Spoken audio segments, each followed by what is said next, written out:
Cuba, une île au soleil, une histoire et une culture unique. La plus grande île des Caraïbes est très appréciée des touristes. Près de 3,5 millions d'étrangers ont visité Cuba en 2015 et ce nombre devrait continuer à augmenter cette année. Daniel Castellanos est chauffeur de taxi à La Havane depuis 20 ans. Il transporte des touristes au volant de sa Buick. Les touristes me disent qu'ils aiment Cuba en raison de notre esprit familial, notre joie de vivre, notre serviabilité et aussi parce que Cuba est un pays très tranquille.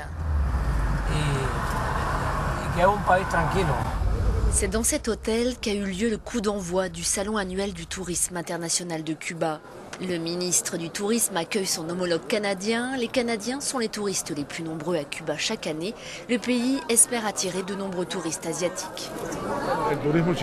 Le tourisme chinois ne cesse de croître chaque année et le fait d'avoir aujourd'hui des vols d'Air China y contribue. Mais nous devons encore consolider la commercialisation.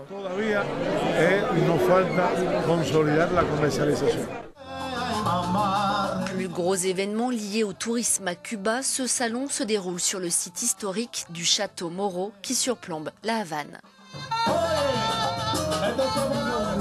Cette 36e édition est la plus importante avec 174 journalistes originaires de 53 pays.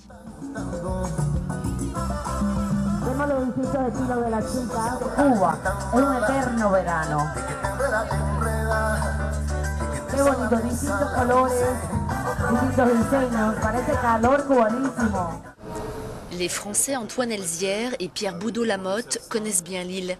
Ils ont lancé leur propre magazine, Destination Cuba, dédié aux divers plaisirs que l'île a à offrir. Pour eux, c'est un lieu unique.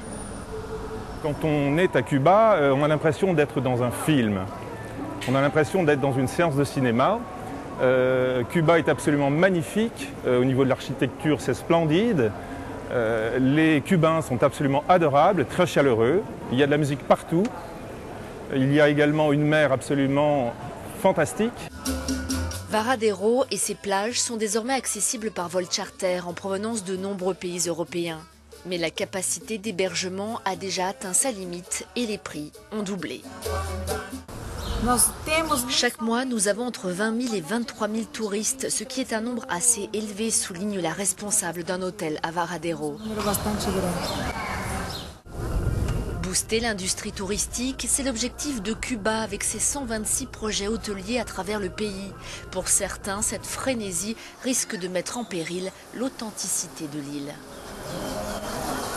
La question qui se pose aujourd'hui, c'est cet engouement n'est-il pas le résultat d'une anxiété ou d'une inquiétude par rapport au développement de Cuba qui, en s'ouvrant à son grand voisin américain, risque effectivement de niveler un petit peu ses valeurs. Résultat du rapprochement entre Washington et La Havane, un afflux de touristes américains. Daniel est prêt à les accueillir.